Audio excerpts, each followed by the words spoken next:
आशा भरी नारी। ये TWR इंडिया की प्रस्तुति है। वो मेरे बाल खींचता है, वो मेरे गाल पर थप्पड़ मारता है, वो मुझे फर्श पर गिराकर लात मारता है।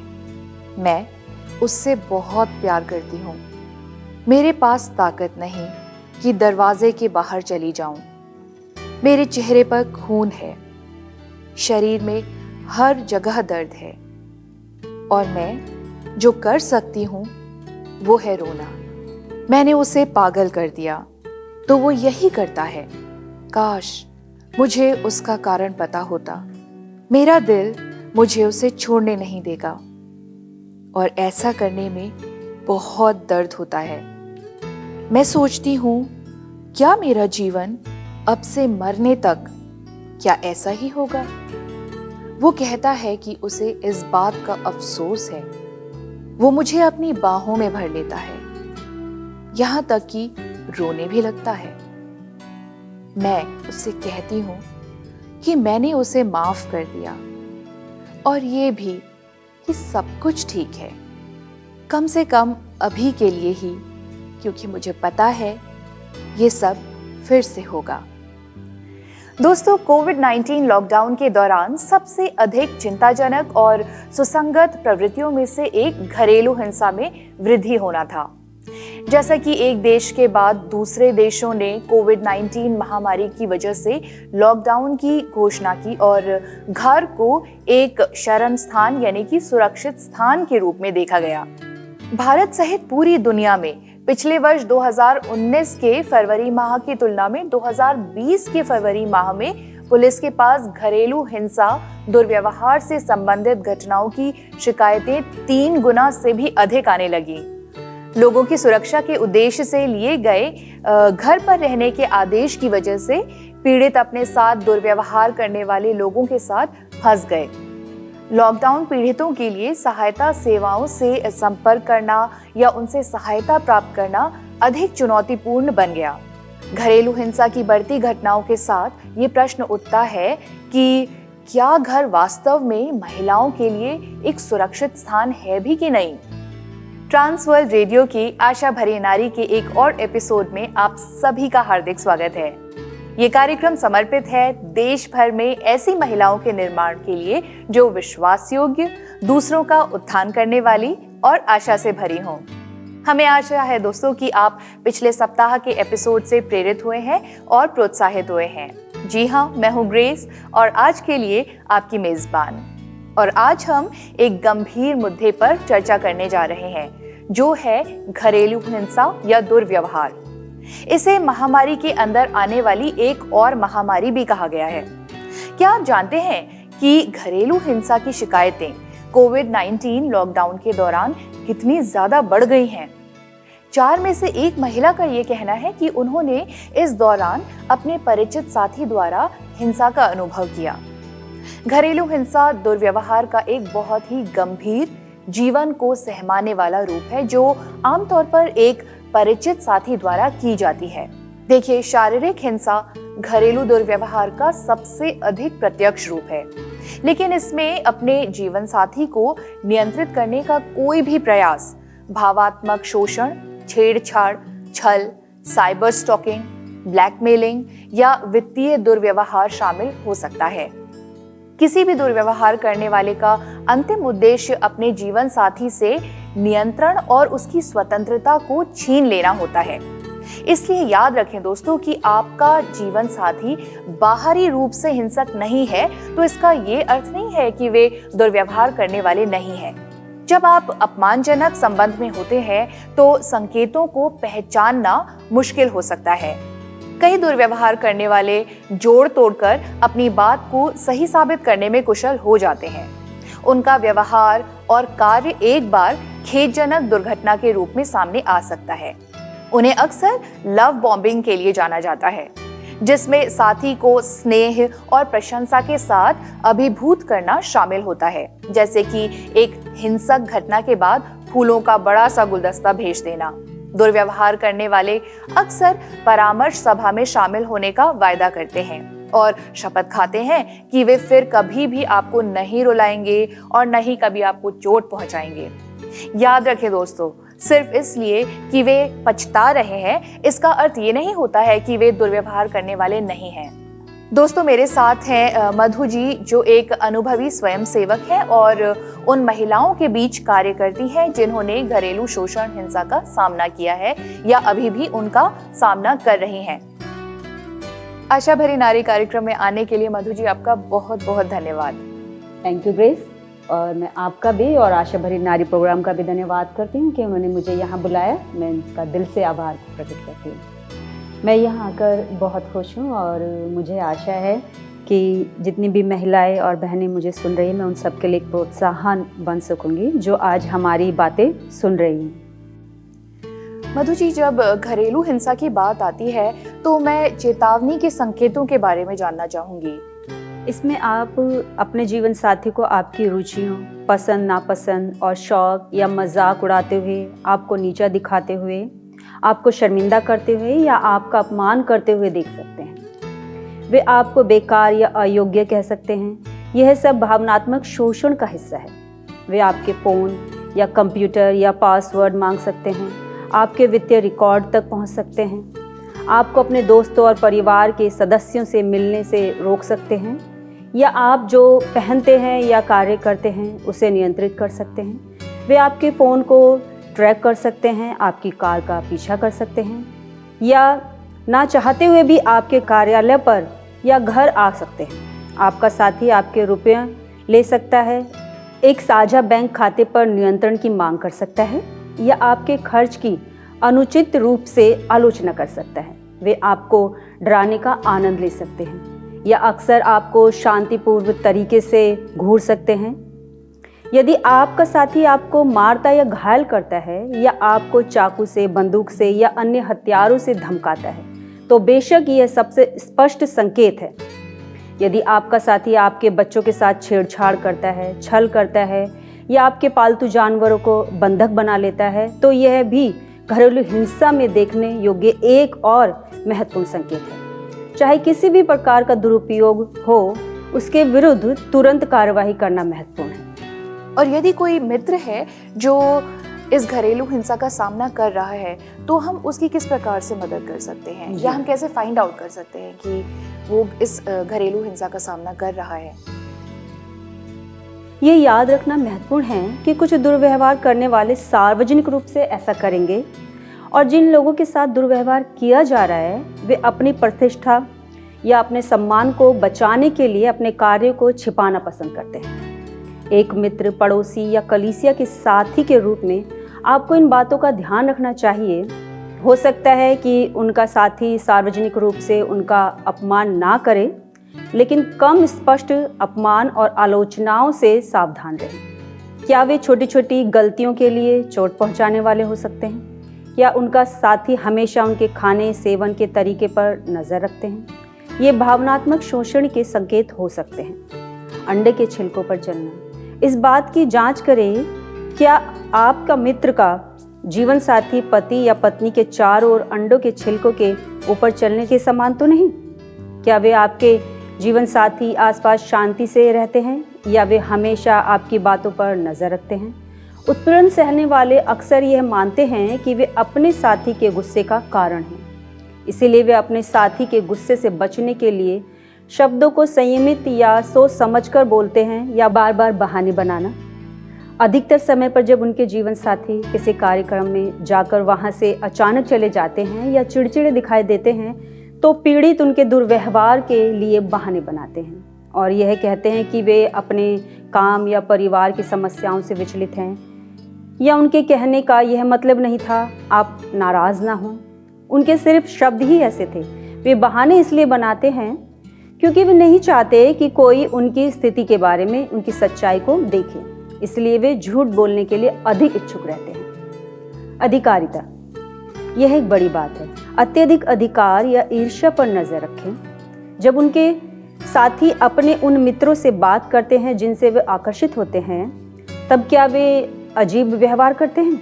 जब भी कोई उन्हें संकेत मिलता है तब क्या वे उन्हें सामाजिक कार्यक्रमों या मित्रों के साथ जाने से मना करते हैं? वे सभी नियंत्रण के संकेत हो सकते हैं। लगातार चोट को सहना, उत्पीड़न को लगातार सहते रहने या किसी कोने में जाकर रोना। यदि आपके मित्र के पास अक्सर नए घाव होते हैं और उन्हें दूर करने के लिए वे किसी पुराने बहाने का उपयोग करते हैं, तो इसे गंभीरता से देखने का समय है। गायब होने वाली हरकतें, क्या वे संबंध में आने से पहले एक निरंतर उपस्थिति में थे, और जब उनके लिए बाहर और उनके विषय में देखना वास्तव में एक दुर्लभ दृश्य है। हालांकि एक नए प्रेमी जोड़े के लिए संबंध में बने रहना असामान्य नहीं है, या महीनों या वर्षों के कार्यों को छोड़ना इस बात का संकेत हो सकता है कि उनका नया साथी उन पर अत्यधिक नियंत्रण कर रहा है। व्यक्तित्व में बदलाव, पीछे हटना या नई चिंताओं से सावधान रहें। कई पीड़ित अपने दुर्व्यवहार को स्वयं छिपाते हैं। किसी भी व्यक्ति की उम्र, यौन अभिविन्यास, जाति, लिंग या धर्म से कोई फर्क नहीं पड़ता। कोई भी दुर्व्यवहार का शिकार या उसका अपराधी हो सकता है। सबसे अच्छी बात जो आप कर सकते हैं वह है कि यदि आपको संदेह है कि आप या कोई मित्र या आपका कोई प्रिय व्यक्ति घरेलू हिंसा का सामना कर रहा है, तो उन्हें जितनी जल्दी हो सके सहायता प्रदान करें। मधुजी, मैंने सुना है कि जो हिंसा या दुर्व्यवहार करते हैं, ये इन लोगों का एक सर्टेन पैटर्न होता है जिसका वो उपयोग करते हैं, तो क्या ये सच है? जी हाँ, बिल्कुल सही। इसे दुरुपयोग के चक्र के रूप में जाना जाता है। इसके मुख्य रूप से अलग अलग तरीके हैं, जिसमें एक निंदक साथी सूक्ष्म व्यवहार के साथ साथ शारीरिक प्रत्यक्ष हिंसा के माध्यम से रिश्तों में नियंत्रण रखता है। एक सरल उपकरण है जो यह वर्णन करता है कि अपमानजनक संबंध में क्या होता है। इसे पावर एंड कंट्रोल व्हील के रूप में जाना जाता है। एक अपमानजनक तरीके को 4 चरणों में विभाजित किया जा सकता है। पहला चरण है तनाव। अब यह चरण मिनटों से लेकर हफ्तों तक चल सकता है। यहाँ तनाव बढ़ता है और दुर्व्यवहार करने वाला गलत या उपेक्षित महसूस करने लग सकता है। वे आरोप लगा सकते हैं, चिल्ला सकते हैं, मांग कर सकते हैं या अवास्तविक आशाएं रख सकते हैं, जबकि पीड़ित को लगता है कि अब उन्हें अंडों के छिलके पर चलना होगा, डरना होगा, चिंतित होना पड़ेगा। पीड़ित पहले से ही चक्र से परिचित होते हैं और मानते हैं कि एक छोटी सी गलती करने से उनके जीवन साथी नाराज हो जाएंगे। इसलिए इसके बजाय वे चुप रहना या कुछ ना करना या कुछ विकल्प चुनते हैं, चाहे कुछ भी कहा जाए या किया जाए। लेकिन ऐसा लगता है कि पीड़ित कभी भी सही नहीं होता और एक छोटी सी घटना कुछ ही क्षण में एक कठिन परिस्थिति पैदा कर सकती है। दूसरा चरण है घटना। इस स्तर पर पीड़ित कुछ ऐसा कहता या करता है जिसके विषय में दुर्व्यवहार करने वाला परेशान या धमकी देता है, और दुर्व्यवहार करने वाला मौखिक, शारीरिक या यौन शोषण के माध्यम से पीड़ित पर हावी होने का प्रयास करता है। पीड़ित घटना को गुप्त रखते हैं और दूसरों के साथ जो कुछ हुआ उसे साझा नहीं करते। कुछ मामलों में पीड़ित को अस्पताल तक जाना पड़ता है और चिकित्सक कर्मियों से अपनी चोट के कारण के विषय में वो झूठ बोलते हैं। तीसरा चरण है सुलह। इस चरण के दौरान दुर्व्यवहार करने वाला डर महसूस कर सकता है और सुलह शुरू करने का प्रयास कर सकता है।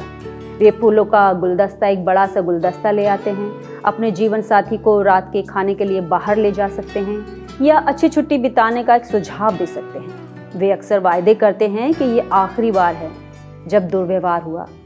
पीड़ित दर्द, अपमान, अनादर और भय का अनुभव करते हैं और वित्तीय कारणों से या बच्चों के शामिल होने की वजह से साथ रह सकते हैं। दुर्व्यवहार करने वाले बल देकर यह कहते हैं कि वे यह नहीं करना चाहते थे जो कुछ उन्होंने किया, लेकिन पीड़ित ने उन्हें अपनी समझ की कमी, गलत व्यवहार या उनकी बातों को नज़रअंदाज किया, जिसके कारणों से उन्होंने ऐसा व्यवहार किया। चौथा चरण है शांति। ये अंतिम चरण है। एक दुर्व्यवहार करने वाला दयालु, शांत, रुचि रख सकता है और परामर्श लेने में शामिल हो सकता है, साथ ही क्षमा की मांग भी कर सकता है।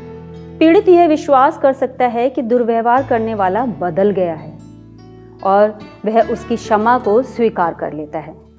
लेकिन फिर दुर्व्यवहार करने वाले को व्यवहार में छोटी छोटी खामियां दिखने लगती हैं, जिनकी वजह से वो निष्क्रिय, आक्रामक तरीके से आलोचना करते हैं और समय के साथ क्षमा कमज़ोर हो जाती है। धीरे धीरे वही व्यवहार फिर से प्रकट होने लगते हैं और चक्र फिर से तनाव निर्माण चरण में लौट आता है। मधु जी, ये तो सच में बहुत ही जानकारीपूर्ण और आंखें खोलने वाली बात आपने बताई हमें। लेकिन मैं आपसे ये जानना चाहूँगी कि क्या ऐसे में पीड़ित के लिए दुर्व्यवहार के चक्र से बाहर निकलना संभव है? जी, किसी भी व्यक्ति के लिए ये जानना आसान नहीं होता कि वो एक निंदक संबंध में है, क्योंकि दुर्व्यवहार करने वाला अपने व्यवहार या चरित्र को संबंध के शुरुआती चरणों में छिपा सकता है।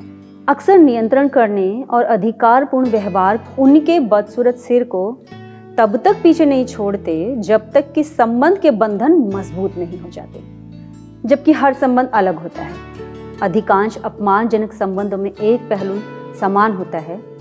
एक दुर्व्यवहार करने वाला साथी अपने साथी पर अधिक अधिकार और नियंत्रण रखने का प्रयास करता है। हालांकि इस बात को समझकर कि अधिकार और नियंत्रण चक्र और दुर्व्यवहार का एक चक्र कैसे काम करता है, आप किसी व्यक्ति को यह निर्धारित करने में सहायता कर सकते हैं कि क्या वे एक अपमानजनक संबंध में फंस गए हैं। सामुदायिक संसाधनों के बारे में सीखना और मानसिक स्वास्थ्य पेशेवर से मार्गदर्शन और सहायता प्राप्त करना महत्वपूर्ण है। एक व्यक्ति को अच्छे के लिए छोड़ने में 12 गुना तक का समय लगता है। यह भी जाना जाता है कि पीड़ित पहली बार पानी का परीक्षण करने और यह देखने के लिए छोड़ा जाता है कि क्या वे जीवित रह सकते हैं। इस बारे में सीखना कि बचना कैसे होता है और अकेले जीवित रहने की योजना एक ही अपमानजनक संबंध में निरंतर अंदर बाहर मानसिकता को उत्पन्न कर सकती है। मधु जी, क्या आप इस दुर्व्यवहार से निपटने के लिए किसी तरह की कोई थेरेपी का सजेशन दे सकते हैं? जी, थेरेपी पीड़ित को बाहर निकलने, समर्थन प्रदान करने, चंगा करने और क्षमा करने के लिए एक जगह प्रदान करती है, जो व्यवहार के चक्र को समाप्त करने के लिए आवश्यक पहलू है। थेरेपी अपमानजनक व्यवहार के नमूने के विषय में एक पीड़ित को शिक्षित करने में सहायता कर सकती है, साथ ही संभावित प्रभावित घातक का पता लगा सकती है, जो अस्वस्थ संबंधों की अपेक्षाओं में योगदान कर सकती है। अगर आपको लगता है कि आपके संबंध में कुछ ठीक नहीं हो रहा और हो सकता है कि आप इस स्थिति का सामना करने में सक्षम ना हो, तो थेरेपी आपकी इसमें सहायता कर सकती है। मधु जी, मैं आपका दिल से शुक्रिया अदा करना चाहती हूँ कि आज आप हमारे कार्यक्रम में आई और आपने अपने इतने मूल्यवान ज्ञान को हमारे साथ बांटा और हमें वाकई में आपने हमें बहुत प्रोत्साहित किया है। और मुझे यकीन है कि मेरे सभी दर्शक बहनों के जीवन के लिए किसी न किसी पहलू को आज के कार्यक्रम में अवश्य छुआ होगा और मेरी सारी बहनें उससे बहुत प्रेरित हुई हैं। थैंक यू मुझे यहाँ बुलाने के लिए, और मैं आप सभी बहनों का भी धन्यवाद करती हूँ।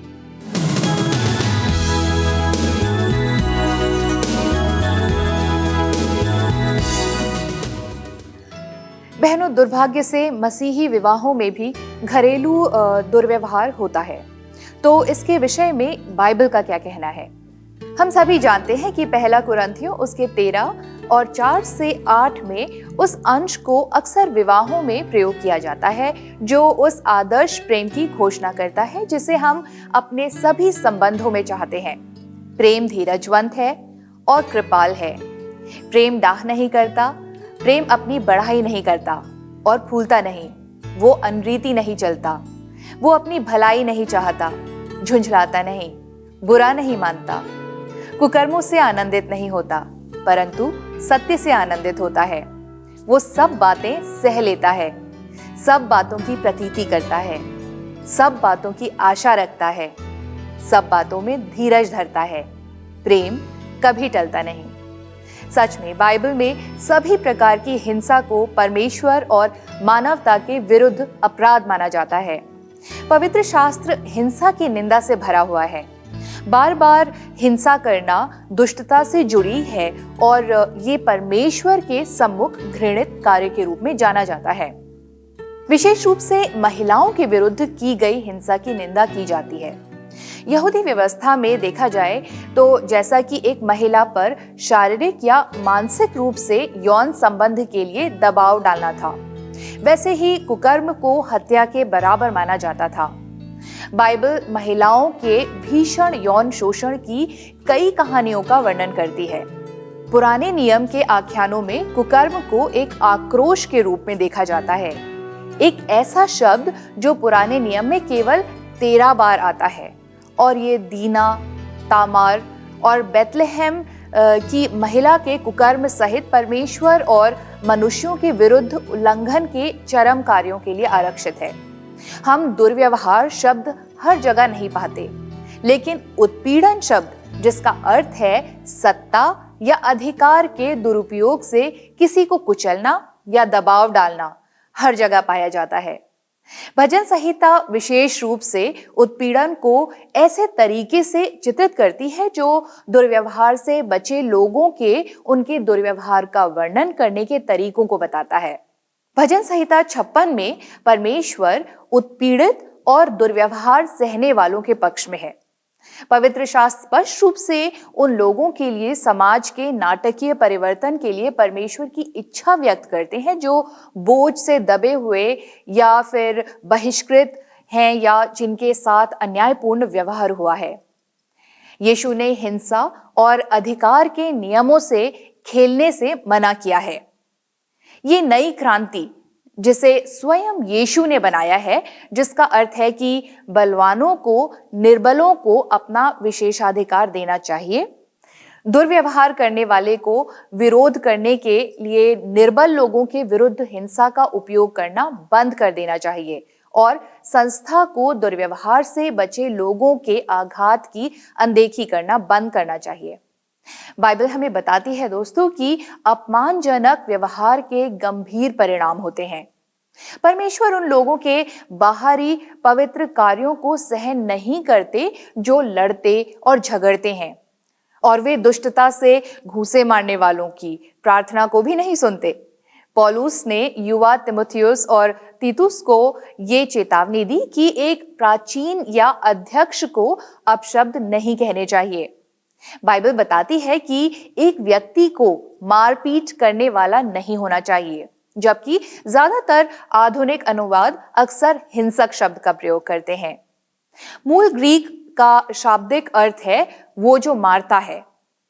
अगर पौलुस इस तरह के व्यवहार के विरुद्ध चेतावनी दे रहे हैं तो ये एक ऐसा मुद्दा रहा होगा जिससे वो स्वयं निपटने के लिए तैयार हैं, और हमें भी ऐसा ही करना चाहिए। तो दोस्तों आइए अब सुनते हैं रेशमा नाम की एक महिला की कहानी। रेशमा 35 वर्ष की थी और उसके विवाह को 16 वर्ष बीत चुके थे।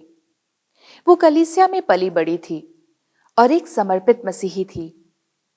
उसके 4 बच्चे थे जिनकी उम्र 7 से 15 वर्ष थी। जब रेशमा छोटी थी तो उसने अपने पिता को अपनी मां को सप्ताह में 1 या 2 बार मारते हुए देखा था। रेशमा कई बार याद करती है कि रविवार की आराधना सभा में जाने से पहले उसकी मां मेकअप के द्वारा अपने घावों को छुपाया करती थी। जब रेशमा हाई स्कूल में थी, उसके पासबान ने कलीसिया के युवा समूह को विवाह पर एक पाठ पढ़ाया। उन्होंने इस बात पर बल दिया कि विवाह हमेशा के लिए होता है, ये पवित्र है। अमन से विवाह करने के लिए रेशमा ने कॉलेज के दूसरे वर्ष में स्कूल छोड़ दिया। उसके पास अच्छी नौकरी थी और वो नहीं चाहता था कि रेशमा घर से बाहर काम करे।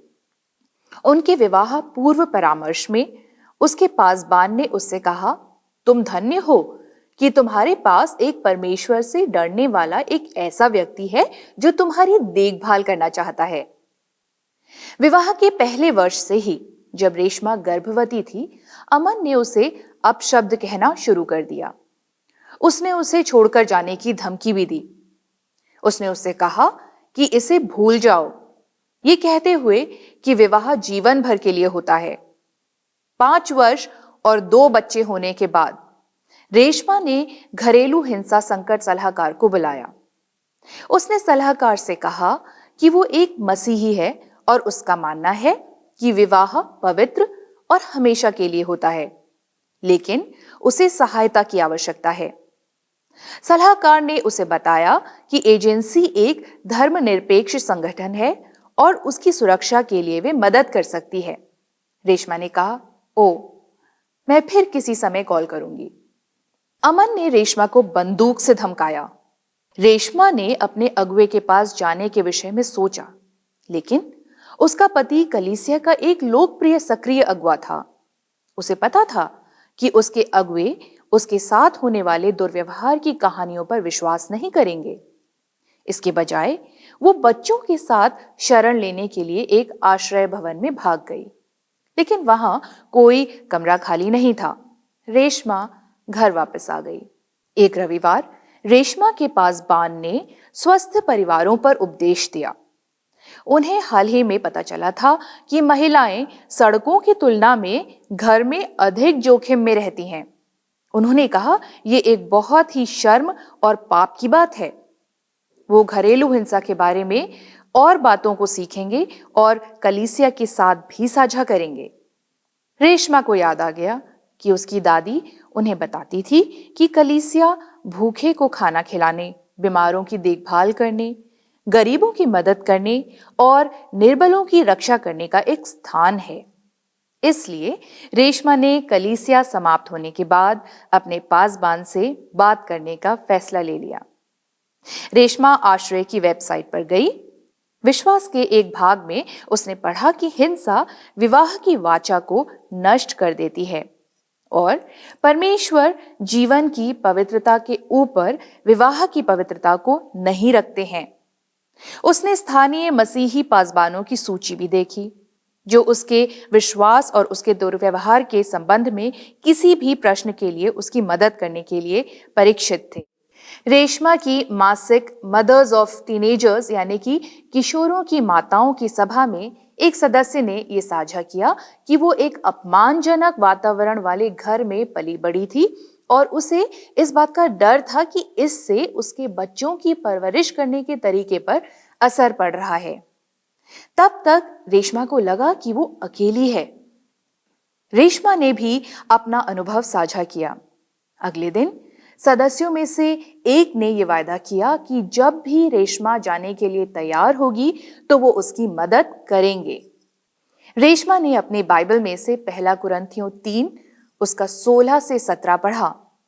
क्या तुम नहीं जानते कि तुम परमेश्वर का मंदिर हो और परमेश्वर का आत्मा तुम में वास करता है? यदि कोई परमेश्वर के मंदिर को नाश करेगा तो परमेश्वर उसे नाश करेगा, क्योंकि परमेश्वर का मंदिर पवित्र है और वो तुम हो।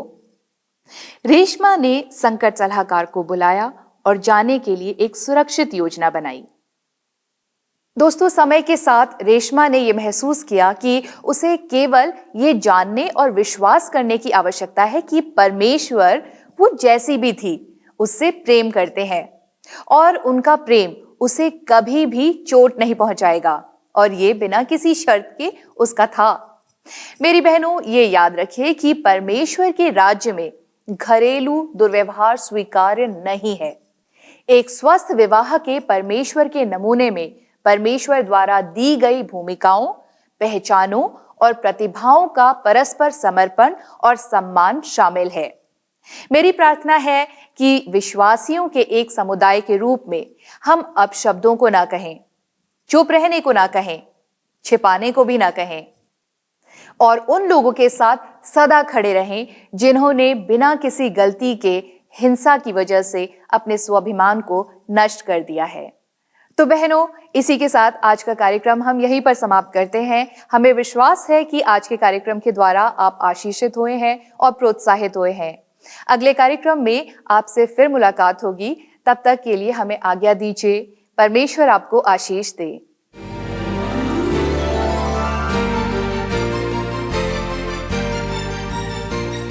आशा भरी नारी, ये TWR इंडिया की प्रस्तुति है।